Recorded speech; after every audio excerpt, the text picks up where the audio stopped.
Ne tarde plus à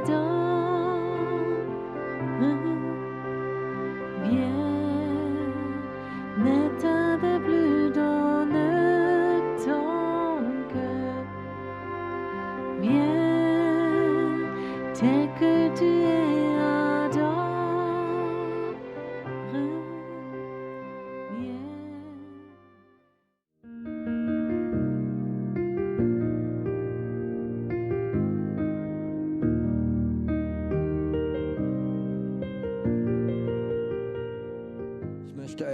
Après-midi, j'aimerais commencer avec 2 versets bibliques. J'aimerais vous les lire. Ce sont les 2 derniers versets de l'Ancien Testament. Après, il y a le Nouveau Testament. Vous n'avez pas besoin de chercher maintenant dans vos Bibles. Je n'ai pas l'habitude de dire que vous devez chercher. Vous pouvez vous détendre. Je vais le lire. Donc, je lis. Sans doute, beaucoup le connaissent. Les connaissent. Ce sont les 2 derniers versets.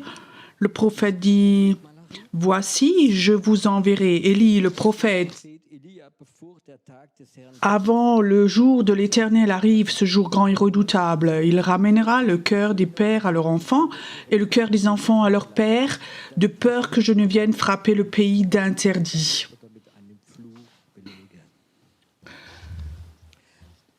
Dieu dit ça.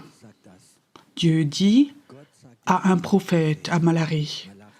Et quand Dieu parle à un prophète, c'est comme si Dieu parlait.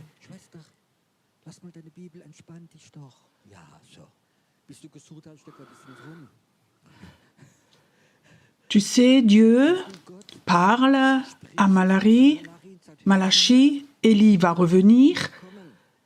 Il était déjà mort depuis plus de centaines d'années, il reviendra. Il reviendra.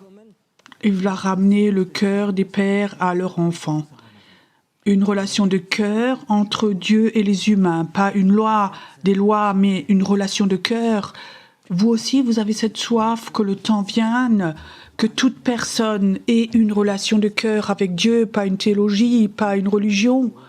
Vous avez aussi ce désir qu'il ne sera plus le légalisme, il faut ceci, cela, et celui, c'est protestant, ça c'est charismatique, ça c'est catholique, il faut que tu vives comme ça, c'est tellement ennuyeux tout ça. Quand Dieu et les humains ont une relation de cœur, il n'y a rien de plus beau. Tu sais, il y a des personnes, théologiquement, ils ne sont pas très doués, mais ils ont une relation de cœur avec leur Dieu. Pendant des années, j'avais des groupes de maisons. Et c'était des groupes de maisons évangéliques.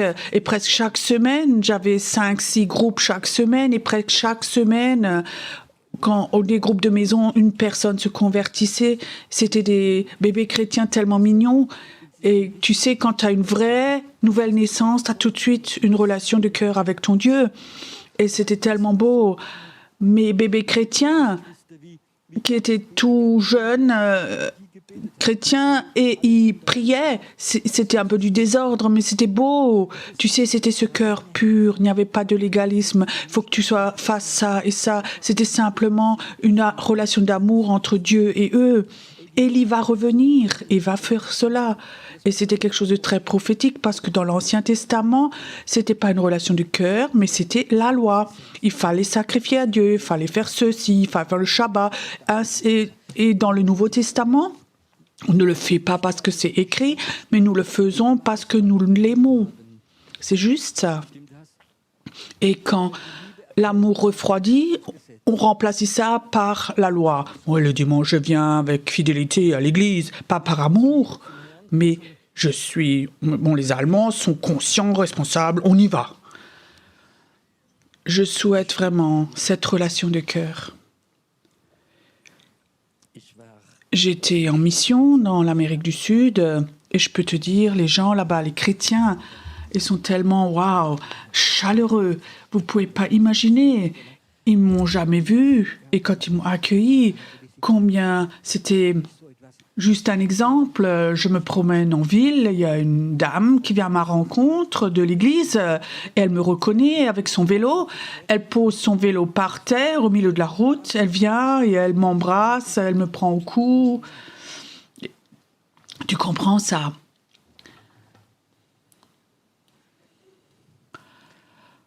Et ça, c'était tous les jours comme ça, ce chaleureux. Et après, j'étais invitée. Donc, avec mon vol, il y avait quelque chose qui marchait pas. Alors, j'ai dû tout de suite du sud de l'Amérique aller à Hanovre, en Allemagne. Et là-bas, les Allemands m'ont accueilli. Mais correctement, hein, avec révérence.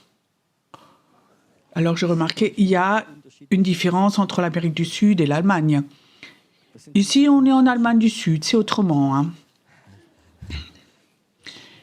Cette relation de cœur, tu comprends ce cœur? Et je crois, cette promesse, Dieu va revenir. Mais tu penses, mais Dieu, il est donc mort, on ne croit donc pas en réincarnation, c'est juste, on ne croit pas en réincarnation, nous. Si je croyais en cela, toute la journée je serais stressée. Imagine, tu marches sur une fourmi et tu penses, ou peut-être que c'était ma grand-mère. Bah oui. Mais je crois ce que la Bible dit, et je crois ce que Jésus dit. Est-ce que Jésus croyait que Élie allait revenir? Oui. Il dit même, il est revenu et il n'a même pas remarqué. Il écrit dans la Bible et il parle en fait de Jean-Baptiste. Élie, maintenant vous pouvez changer le nom, l'onction, le manteau, l'esprit d'Élie était sur Jean-Baptiste.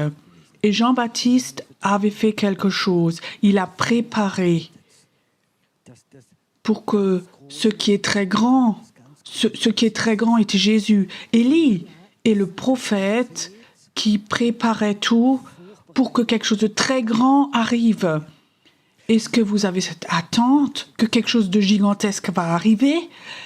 Parce que comme c'est maintenant, c'est beau, mais c'est pas vraiment ce qui est prévu. Pour ça, j'ai pas donné ma vie. Pour ça, j'ai pas, moi, à faire ce travail. Je sais qu'il y a quelque chose comme du pain dans le monde invisible. Il y a un immense réveil, il va venir sur toute l'Europe. L'Europe n'a pas été oubliée par Dieu. L'Allemagne, la Suisse n'a pas été oubliée par Dieu. Il y a quelque chose de très grand au-dessus de l'Europe. J'appelle ça le plan de Dieu pour le réveil qui est là. Et avant que le réveil vienne, Élie, cet esprit, ce manteau va venir pour préparer quelque chose. Avant que le réveil vienne, avant que Jésus revienne aussi, Élie va revenir. Cette onction d'Élie, cet esprit d'Élie, cet Élie, et ils vont se multiplier.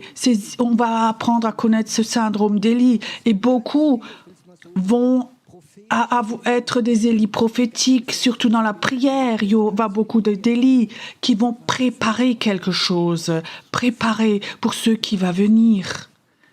Est-ce que c'est tellement important? Oui, tu sais pourquoi?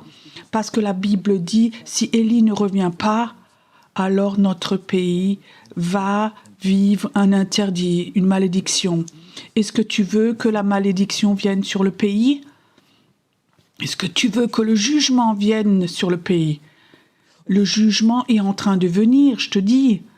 Regardez ce qui s'est passé à Beyrouth. Tu sais, ce pays, cette capitale est un des pays les plus riches. C'était la Suisse des pays arabes. Il y avait beaucoup d'argent, beaucoup de culture, il y avait tout là-bas. 20 ans de guerre et une chose après l'autre, de désordre très grand. Et dans cette ville, beaucoup de plans étaient faits et pour détruire Israël, Hezbollah. Et maintenant, tous les médias, les pauvres, bien sûr, c'est les pauvres personnes. Mais si tu vois spirituellement, si tu dis, ça, c'est le jugement de Dieu. Ça, c'est le jugement de Dieu. Le Hezbollah, c'est une organisation démoniaque qui a juste une chose, c'est détruire Israël. Et tu sais quoi? Dieu ne joue pas. Et il y a un temps où Dieu dit, maintenant c'est assez, maintenant le désordre, le jugement va venir. Et le jugement est venu, c'est en train de venir. Et on va encore vivre des choses comme ça, où tout d'un coup, des pays entiers vont avoir faillite, des guerres et plein de choses. Et si nous ne voulons pas que ça arrive dans notre pays, une malédiction tue de l'Europe, de l'Allemagne, de tous les pays, nous voulons préparer les pays. Alors il faut que Élie revienne. Et Élie veut revenir. Il y a 3-4 ans, chaque année, je fais une école prophétique en Israël. En Israël, donc j'étais dans mon hôtel. Et devant notre hôtel, il y avait un immense parking où il y a des voitures. Et l'après-midi, je suis montée dans ma chambre, faire ma sieste. Et je me suis couchée sur mon lit, c'était bien chaud. Et alors le Seigneur me dit, Pierrot, descends vite devant l'hôtel sur ce parking. Et ma première pensée était, est-ce qu'il s'est passé quelque chose? Quelqu'un des chrétiens? Et comme j'étais là, habillée, j'ai mis mes Birkenstock, mon short, vieux t-shirt, je suis allée sur le parking en bas. Mais sur le parking, il n'y avait personne de notre groupe. Oh, il ne s'est rien passé. Oh, OK. Il n'y avait personne à part quelques voitures. Et il y avait 3 hommes là. C'était 3 juifs avec les grands chapeaux, avec les boucles, habillés avec leur habit noir. C'était très impressionnant. Et ma pensée était, Seigneur, j'espère que tu n'as pas l'idée que maintenant je vais les voir, leur parler. Bah, tu peux imaginer, comme je suis habillée, je parle presque pas anglais, je suis chrétien, et maintenant je dois aller chez ces 3 juifs qui sont habillés comme cela. Et ma pensée était déjà, est-ce que je dois bénir les voitures ici? C'est peut-être plus facile. Alors la pensée était, Seigneur, est-ce qu'il faut que je fasse ça? Il dit, oui. Alors comment est-ce qu'on accoste 3 juifs? Alors comme ça, je tourne autour. Alors il y en a un de eux, m'a accosté, m'a parlé en hébreu. Alors je lui ai fait comprendre que je ne parle pas hébreu. Alors il a essayé en anglais. Ce que je fais là, tout d'un coup, j'ai parlé. Il parle français ou allemand. Il dit, oui, je suis rabbin de Vienne. Et ça, c'est 2 rabbins qui m'assistent. Donc, c'était 3 rabbins. Qu'est-ce que vous faites ici? Dit-il. Alors, il faut donner la bonne réponse. Et je dis, une école de prophète. Ah, de la part de rabbin, c'est intéressant. Qu'est-ce que vous faites là? Alors maintenant, moi, je dois poser des questions. Si lui pose des questions, moi aussi. Maintenant, moi, je pose des questions. Alors je dis, est-ce que vous croyez que Élie va revenir? Les Juifs attendent tous Élie, plus que les chrétiens. Alors, est-ce que vous croyez que Élie va revenir? Ils disent, oui, nous attendons. Et je dis, quand est-ce qu'il va revenir? Et alors il me regarde et dit, oui, quand le peuple s'humilie et tout sera en ordre. Et dans la Bible, il est écrit, dans Malachie, il y a écrit, il va revenir et lui va mettre tout en ordre et lui va emmener les cœurs des pères à l'enfant. Si vous faites tout cela, il a peu besoin de venir. Alors il me regarde, oui, vous avez raison. Et je lui dis, Dieu m'a donné la révélation, il va d'abord revenir en Israël et dans le point le plus sûr, plus bas. Et le cœur des pères et le cœur des fils, il va les rassembler. Ici, à la mer Morte, c'est le point le plus profond de la terre. Et je remarquais que ça l'avait vraiment touché. Tous les 3 n'étaient plus tellement sûrs. Alors j'ai dit, est-ce que je peux prophétiser sur vous? Dans cet esprit d'Élie, il dit, oui, naturellement. Alors j'ai commencé, Dieu m'a commencé à montrer que le rabbin, sur ces 2 filles, je ne savais pas qu'ils avaient des enfants. J'ai commencé à prophétiser sur ces fils et le rabbin était là, touché par Dieu. Et alors les 2 autres rabbins ont dit, nous aussi on peut avoir ça. Tu sais, pendant que je prophétisais, le cœur de ce rabbin de Vienne est allé chez le cœur de ses fils et lui a montré comme Dieu voyait ses fils. Ça s'est arrivé là. Cette onction d'Élie. ils avaient une grande rencontre avec Élie. Et pendant que je prophétisais ça s'est passé là. Et j'ai voyé comme le cœur des pères y allait chez les enfants. Élie va revenir pour faire des relations de cœur entre les humains. 2 jours plus tard, je suis allée à l'aéroport en taxi. Connie, ma secrétaire, était aussi avec. Le taxi qui conduisait, c'était un juif. Et il demande, qu'est-ce que vous faites ici? Je dis, une école de prophète, une école d'Élie. Et alors, il était de nouveau... Quand tu parles à un juif d'Élie, il est complètement ouvert. Quand tu parles de Jésus, il ferme les volets. Et Dieu, comme ça m'a donné la révélation, chez les juifs, parle d'Élie. Et leur cœur va revenir au Père. Et le Père qui va prendre les Juifs et va leur donner une révélation de Jésus. Ça va dans cette direction. Alors, le chauffeur du taxi, oui, c'est intéressant. Alors, je dis, on a appris à prophétiser. Est-ce que je peux prophétiser sur vous? Il dit, oui. Alors, je dis, Dieu dit, arrête de te faire de soucis au sujet de ta fille. Elle est dans ma main. Tout d'un coup, il ne roule pas 80, 90, il prend encore 30, il était comme choqué. Il dit, je me fais tellement de soucis pour ma fille. Il y a 3 mois, elle s'est mariée avec un pasteur chrétien d'Amérique.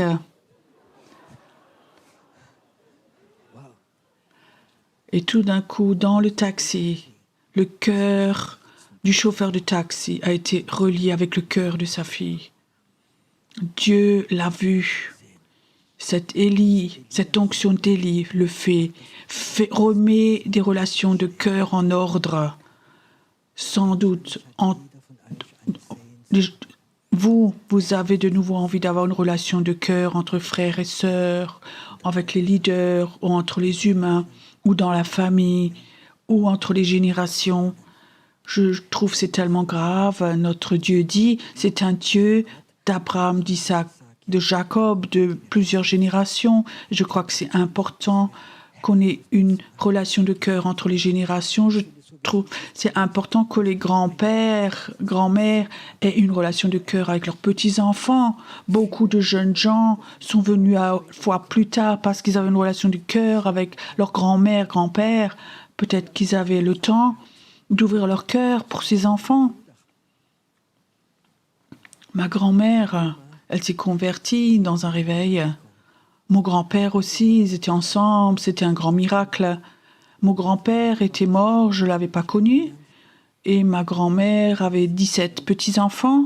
Moi, j'étais un de ceux-là. Et de temps en temps, le week-end, avec mon cousin, j'avais le droit de dormir chez ma grand-mère. Et c'était beau parce qu'elle nous gâtait beaucoup. Mais tu sais ce que je me souviens de ma grand-mère? Tous les soirs, quand elle allait au lit, elle allait sur ses genoux et elle priait pour ses 17 petits-enfants l'un après l'autre. Et le résultat c'est moi aussi, je suis un résultat des prières. Elle m'a jamais oublié. Tous les soirs, elle a nommé chaque petit enfant, les a amenés devant Dieu. Il t'appartient. Tu ne pas d'oublier, il va te bénir. Et je crois sur 17 petits-enfants, je crois que sans doute 15 sont croyants, chrétiens.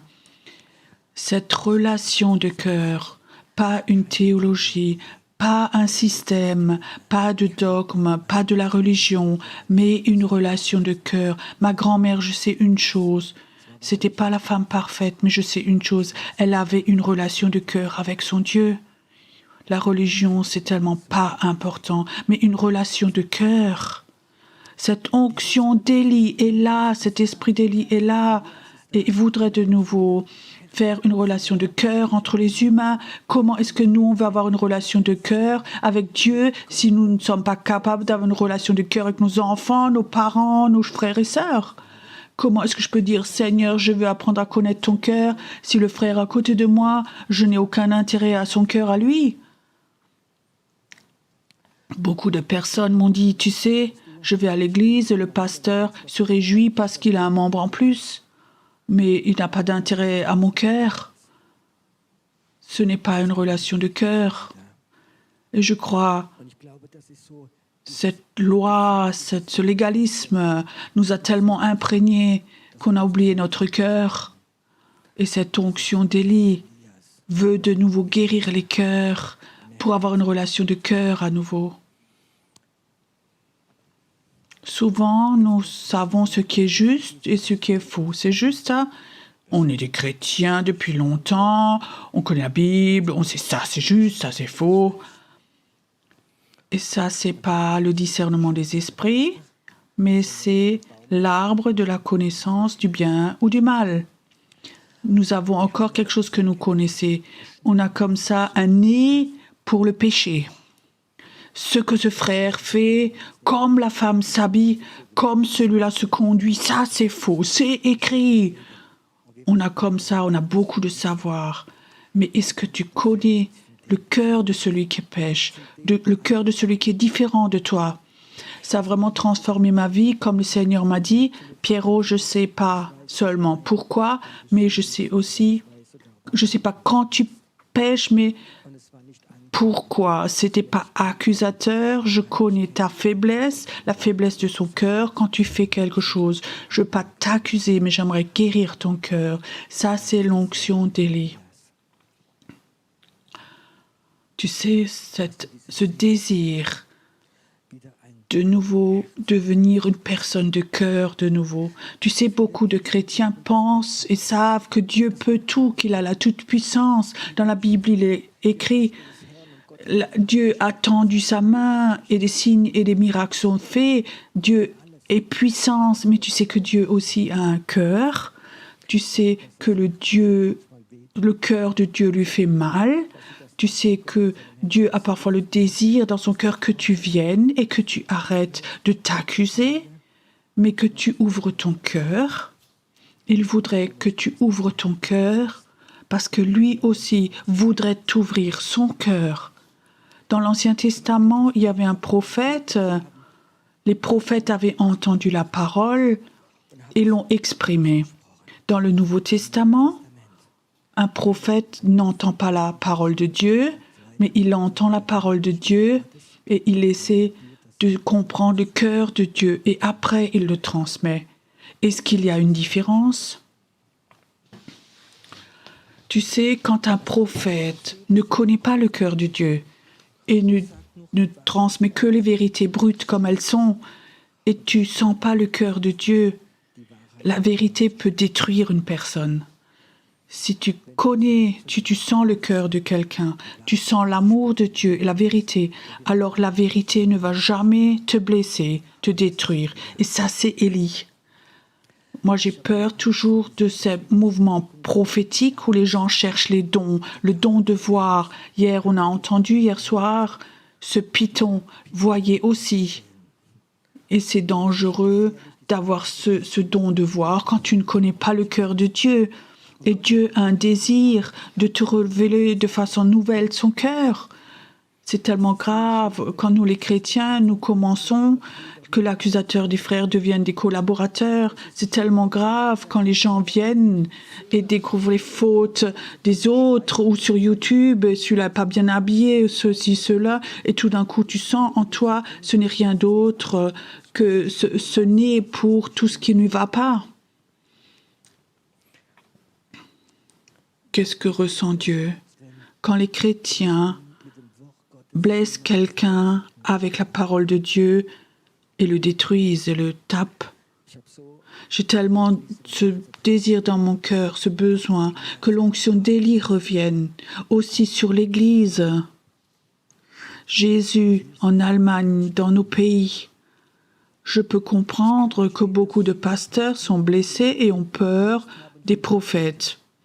Le prophète qui peut être « Toi, sœur, tu as fait ceci, cela. Et toi, frère, tu as fait ces bêtises. Et toi, sœur, tu as avorté. Et tu as... » Et c'est des prophètes qui mettent du désordre. Ce n'est pas des prophètes d'Élie, c'est peut-être des voyants. Le Saint-Esprit est un gentleman. Il veut toucher le cœur. Et je comprends que les pasteurs ont peur de ces prophètes, ces gens prophétiques, qui ont peut-être des paroles de connaissance et des choses graves sont passées, mais quand un prophète vient et a l'onction d'Élie dans le Nouveau Testament, le cœur de Jésus, le cœur du Père, Il va amener tellement de guérison à l'Église et va toucher les cœurs. Et j'aimerais te demander, toi qui es là et tu as soif du prophétique, Paul dit, j'aimerais que vous tous prophétisiez. Est-ce qu'il dit ça? Oui, tout. Il veut que vous alliez tous dans le prophétique. Mais j'aimerais rajouter, j'aimerais que vous prophétisiez tout, que vous alliez tous dans le prophétique. Mais faites-le sous cette onction d'Élie qui ramène le cœur des pères et des enfants ensemble. Quand tu prophétises sur quelqu'un, est-ce que tu sens le cœur de cette personne, que ce cœur va vers le Père? Est-ce que peut lui transmettre le cœur du Père à cette personne? Tu peux lui transmettre ça quand tu prêches, quand tu fais la louange. Est-ce que tu transmets le cœur du Père? Quand tu fais la louange, tu sens que le cœur des pères et des gens se rassemble, qu'il y a une joie. Est-ce que tu transmets ça? Ou est-ce que tu transmets la loi, la dureté ou l'accusation? Élie, l'onction d'Élie n'est pas mort. Élie est allé au ciel, mais son manteau est venu sur Élisée. Ça continue. C'est une belle image, ça continue. Et je crois qu'on vit dans un temps où le plan de Dieu, et ça doit arriver, que ce manteau d'Élie, que beaucoup de personnes l'aient et qui fassent ce ministère de ramener le cœur du Père au cœur des enfants. Et ça, c'est le manteau d'Élie. Mais j'aimerais te demander, est-ce que tu voudrais que ce manteau d'Élie vienne sur toi? Il y a des personnes qui croient, surtout des personnes... Là, il y a un grand prophète qui dit, toi, tu seras l'Élie des temps de la fin. Il y a un manteau qui descend, 3 anges descendent, et tout d'un coup, il y a un Élie là. Tu sais comment Élisée a été fait? Élisée a servi Élie. Il a regardé ce que Élie faisait. Je crois que si dans ton cœur, tu as le désir d'apprendre à connaître le cœur du Père, de le ramener aux autres, aux personnes, et de ramener le cœur des personnes et de Dieu, quand il y a ce désir en toi, et tu commences dans ce désir à travailler, et tu vas voir comme ce manteau d'Élie va te toucher. En France, il y a une expression, tu deviens fabricant de chaussures en ce que tu fais des chaussures. Tu auras l'onction dans ce que tu feras le travail. Tu vas avoir l'onction de guérison dans ce que tu pries pour les malades. Tu vas avoir l'onction de délivrance quand tu vas avoir un cœur pour ceux qui sont chargés. Tu commences. N'attends pas que quelque chose descende du ciel, mais dans ton cœur, il y a cette soif, ce désir d'apprendre à connaître le cœur de Dieu, pas le légalisme, la loi, mais de rassembler le cœur de Dieu et des hommes. Est-ce que tu as ce désir en toi d'avoir une relation de cœur? On a tellement de prédications, de paroles, de livres, on les a entendus, notre tête est remplie. Mais dans beaucoup de gens, c'est tellement rempli, mais le cœur n'a pas été touché. Et comme on réagit avec tout ce qui est dans notre tête, avec tous nos principes, mais notre cœur est vide. Je crois que Dieu voudrait que nous ouvrions de nouveau notre cœur, que nous ouvrions de nouveau notre cœur. J'avais une image les derniers jours, ça me revient maintenant, et je voyais, la Bible parle de récipients. Nous sommes tous des récipients de Dieu, c'est juste... Un récipient, par exemple, une bouteille, on peut mettre beaucoup dedans, remplir, mais je voyais qu'il y avait comme ça des bouteilles l'une à côté de l'autre et le col de la bouteille devenait de plus en plus long et de plus en plus haut et de plus en plus fin et tellement fin qu'il n'y avait même plus une goutte qui rentrait dans la bouteille. Et le Seigneur dit, tu sais, ça c'est le cœur des personnes, des humains, j'aimerais bien mettre mon amour dedans, j'aimerais bien mettre le prophétique, j'aimerais bien mettre la toute-puissance, j'aimerais bien donner la sagesse. Mais l'ennemi a tellement étranglé le cou que plus rien ne rentre dans la bouteille. Alors j'étais déçu de cette vision. Je dis, Seigneur, qu'est-ce que je peux faire? Et Dieu dit, prends l'épée et coupe le cou de la bouteille. Coupe le cou. où l'ennemi avait écrasé. Tu ne peux pas, tu ne dois pas, tu dois, c'est pas bon. Sois honnête maintenant. Si maintenant, s'il y avait une source d'amour qui coulait maintenant, comment c'est chez toi, en toi? Tu voudrais bien te laisser aimer, mais tu sais plus comment ça fonctionne. C'est fermé, tout est dans la tête. Tu sais quoi? J'attends que des anges viennent et me donnent une épée ce soir. Et poum! Ce coup qui est devenu si fin que plus rien ne rentre, que c'est enlevé.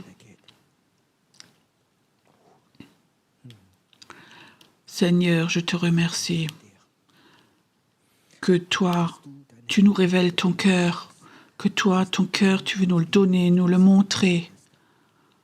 Père, je te remercie aujourd'hui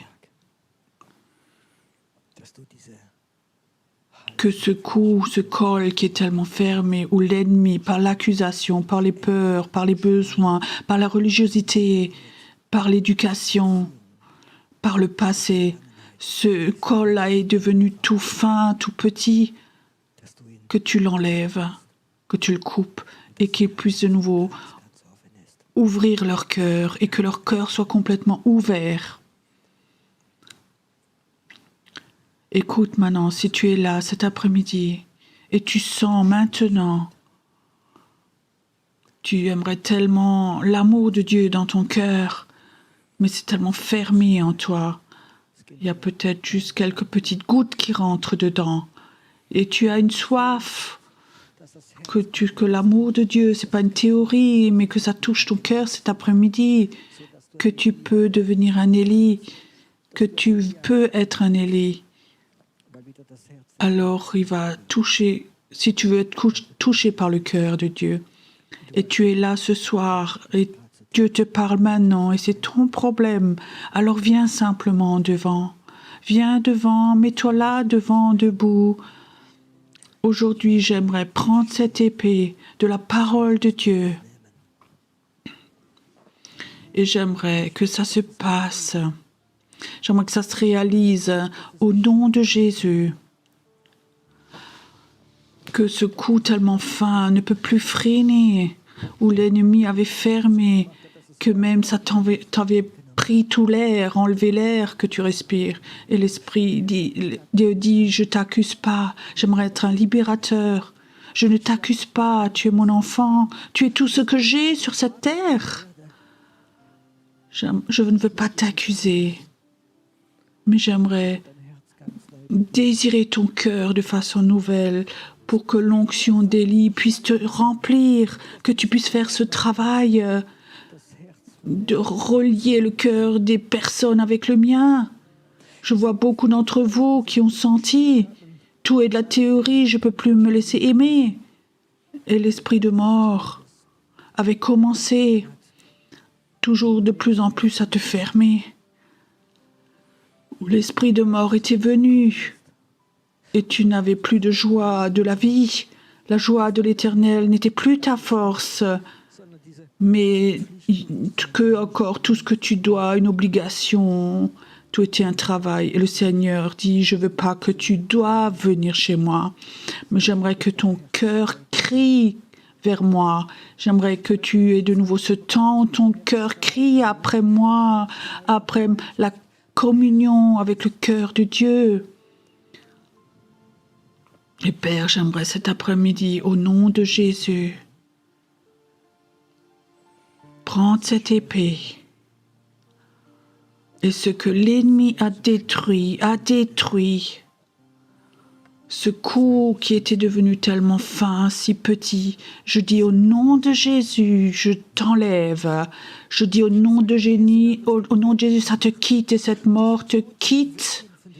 Où la mort voulait empêcher que l'amour de Dieu, que le cœur de Dieu touche ton corps. Je dis au nom de Jésus, tu pars maintenant. Mort, tu pars maintenant.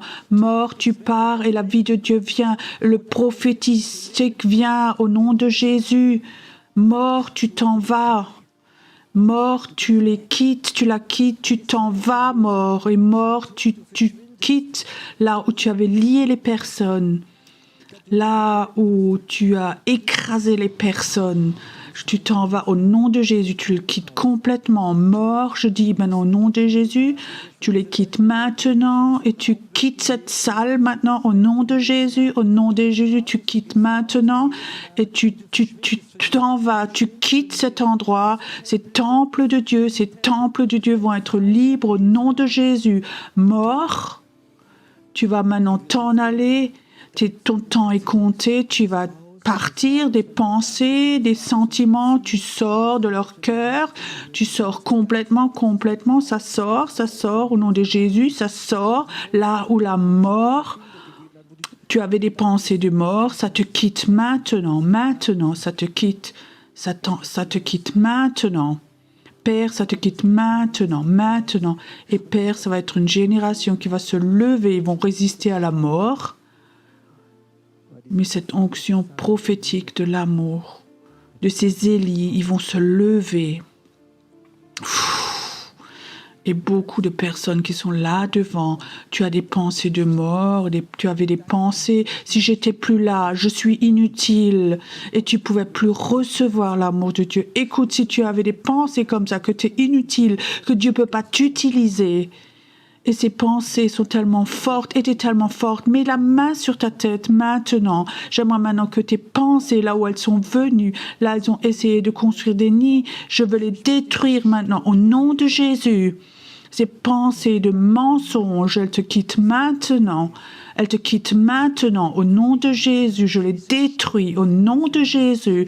Les pensées que tu es inutile, c'est un mensonge. Ce manteau d'Élie, tu vas le recevoir. Tu vas rassembler le cœur des personnes au Père. Ces pensées s'en vont, elles s'en vont. Ces malédictions sont brisées. Et les pensées qui étaient venues comme des malédictions, je les brise. Ces malédictions, elles vont partir. Et il n'y aura plus une malédiction au-dessus de toi, un interdit, mais il y a la bénédiction qui vient. Les chaînes te quittent maintenant. Il y a une femme qui est là, tu as laissé lire les cartes sur ta vie, et dans le monde invisible, il y a des paroles, c'est comme une malédiction qui est venue sur toi. Mais Dieu dit, je suis un Dieu jaloux, je brise maintenant cette malédiction sur ta vie, tu es à moi, et le plan de Dieu va être libéré dans ta vie, il va être libéré dans ta vie, et les autres paroles vont être détruites au nom de Jésus. Les chaînes sont brisées, la malédiction est brisée, ça te quitte maintenant. Et le Seigneur dit, là où l'esprit de peur était venu, certaines personnes sont là, la nuit, ils ont toujours encore des rêves ou des rencontres occultes où quelqu'un t'étrangle la nuit. Écoute, si tu es là maintenant, mets vite ta main sur ton cou, je brise ça au nom de Jésus, ça doit te quitter au nom de Jésus, cette malédiction est brisée au nom de Jésus, et l'ennemi ne va plus venir la nuit, t'étrangler la nuit, et les peurs et te faire peur, c'est fini maintenant, c'est passé. Maintenant, ça va quitter cette personne. Aussi dans la nuit, tu ne vas plus venir. Ces portes sont fermées. Tu ne vas plus rentrer dedans. C'est fini. Je vais mettre ma gloire dans ta chambre à coucher. Maintenant, ça se fait maintenant. Au nom de Jésus. Je ne sais pas pourquoi j'ai une parole prophétique maintenant. Ne le fais que si tu sens que Dieu pense à toi. Je sens comme certains veulent toucher les pieds des personnes. Dieu dit, tu vas être comme un Élie et les pas que tu vas faire, l'esprit d'Élie va aller avec toi. Écoute, si maintenant tu es là et tu sais que Dieu te parle à toi, que c'est tes pieds, commence simplement dans la salle à marcher maintenant, dans le sens d'une aiguille d'une montre, à marcher comme ça dans la salle et commence à prier et écoute. Et pendant que tu marches maintenant et que tu pries, c'est comme si cette onction d'Élie va te toucher maintenant. Et maintenant tu vas aussi prier et tu vas dire, Dieu, ton cœur, je veux le montrer aux personnes. Je veux lier les personnes au cœur de Dieu. Si tu as ça,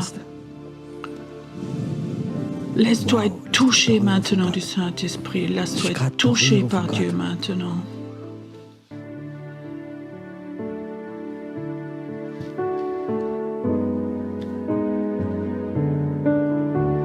Stehe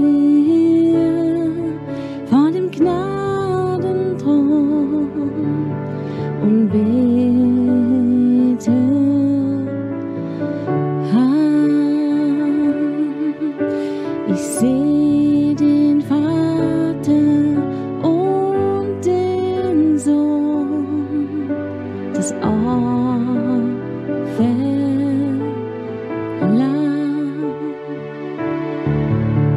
Ich stehe vor dem Gnadenthron und bete an. Ich seh den Vater und den Sohn, das Opferlamm.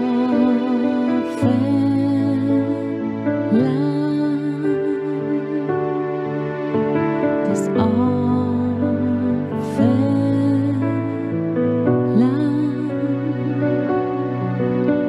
Das Opferlamm.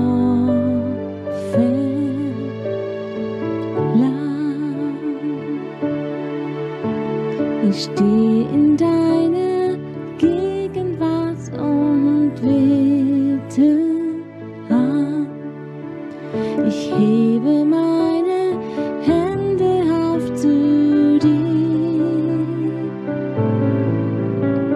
Ich fühle so viel mehr, als ich jetzt sagen kann. Drum sing ich nur dies eine Lied zu dir.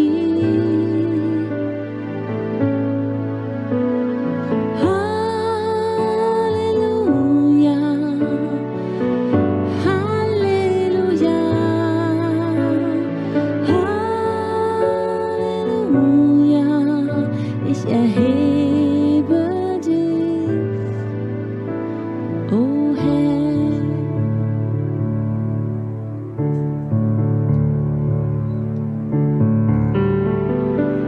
Ich steh in deiner Gegenwart und bete dich an.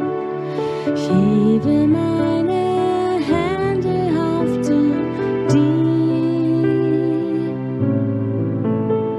Ich fühle so viel mehr, als ich jetzt sagen kann. Drum sing ich nur dies eine Wort zu dir.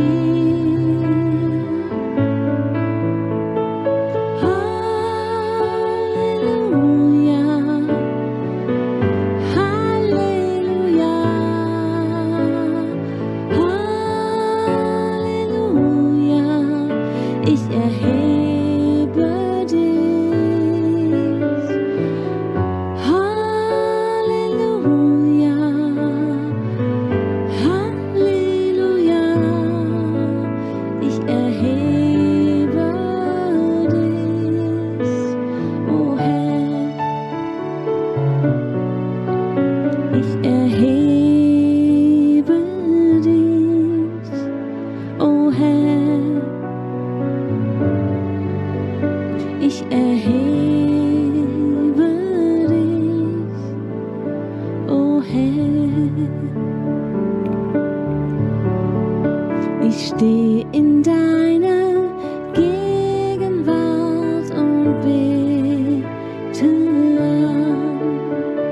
Ich hebe meine Hände auf zu dir. Ich fühle so viel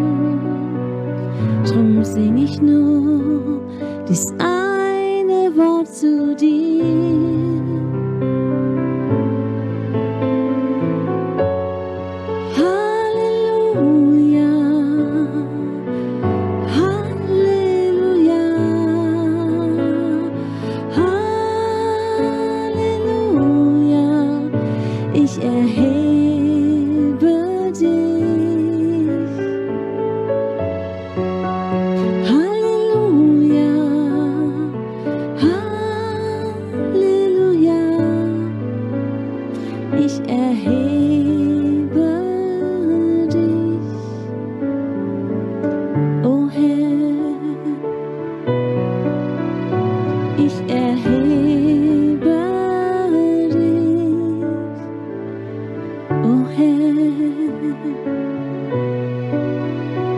Ich erhebe dich,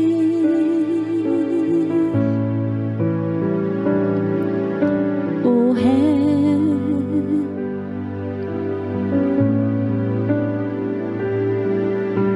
Ich stehe in deiner Gegenwart und bete dich an.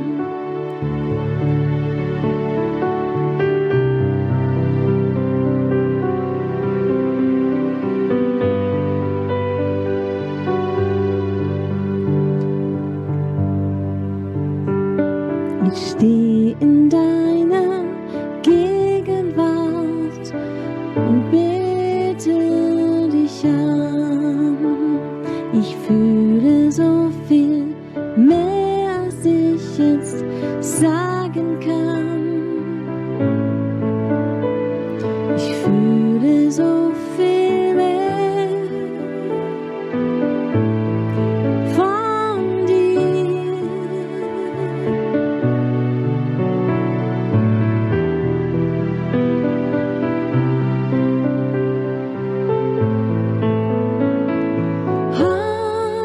Halleluja, Halleluja,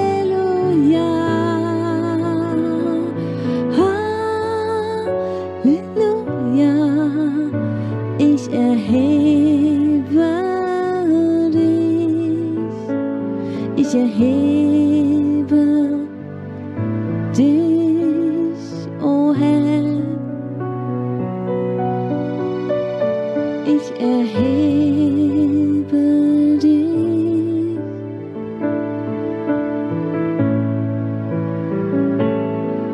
o Herr.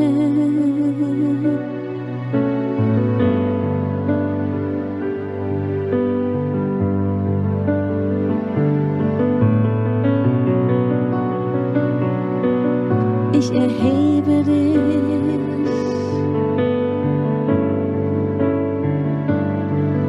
über alles her.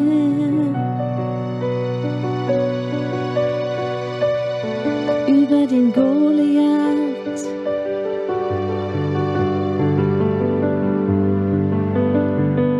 ich erhebe dich, o Herr. Du schenkst uns den Sieg. Du schenkst uns den Sieg. Ich erhebe dich, o Herr, über alles andere her.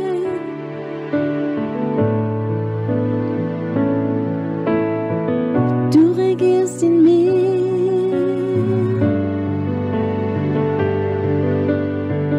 du regierst in mir.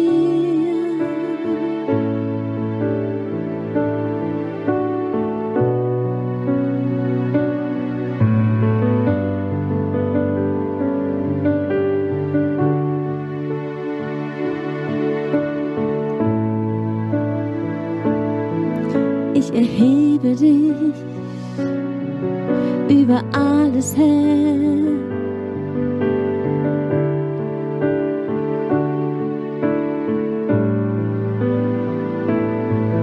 Ich erhebe dich, ich erhebe dich, ich erhebe dich.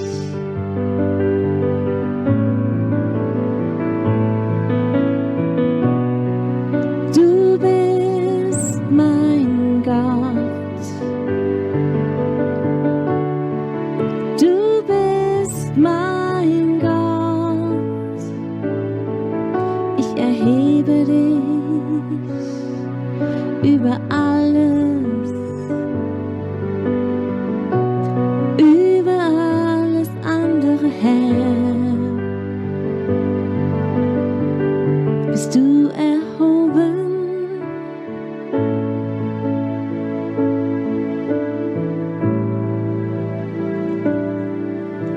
Ich stehe in deiner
ist der Name Jesus.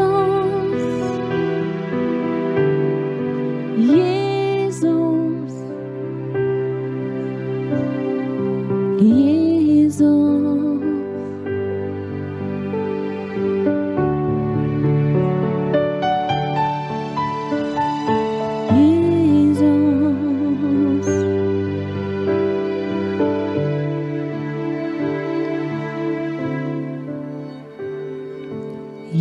Jesus,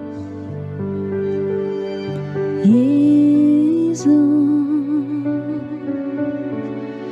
Name über allen Namen. Jesus, Jesus.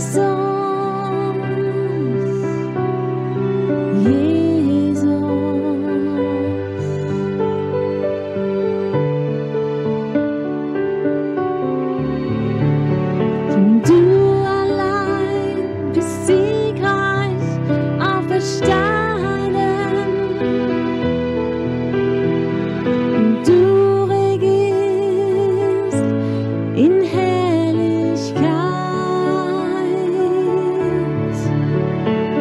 Denn du allein bist auferstanden. Und du regierst in Herrlichkeit.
unser Land. Wir heben hoch unser Banner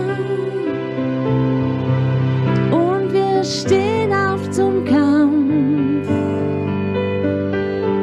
stehen bereit.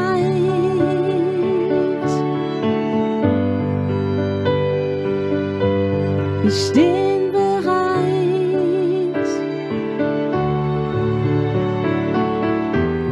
Wir geben Antwort auf deinen Ruf, o Herr. Und wir sagen, wir sind bei dir.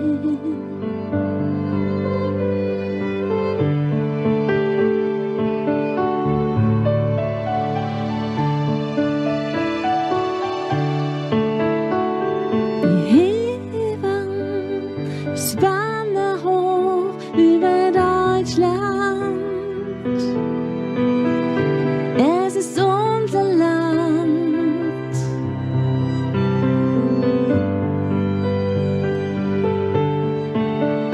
Und wir heben hoch deinen Namen, Herr.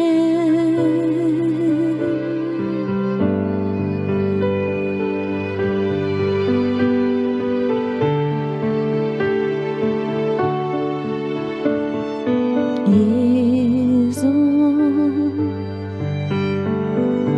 Jesus, Name über alle anderen Namen.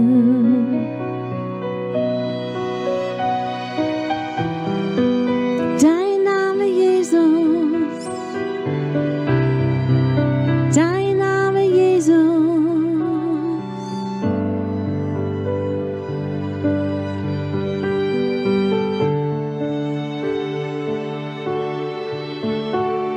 Denn du allein bist siegreich auferstanden und du regierst.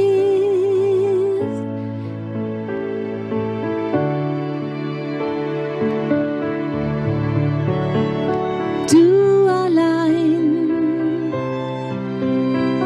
bist auferstanden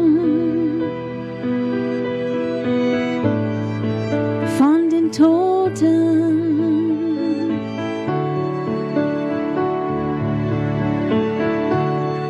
Du allein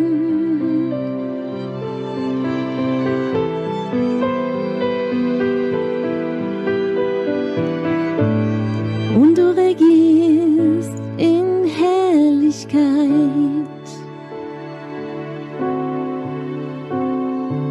Jesus,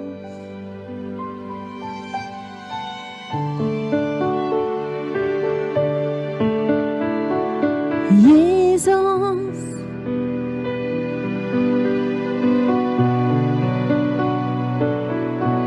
wir rufen dich, Jesus, Jesus.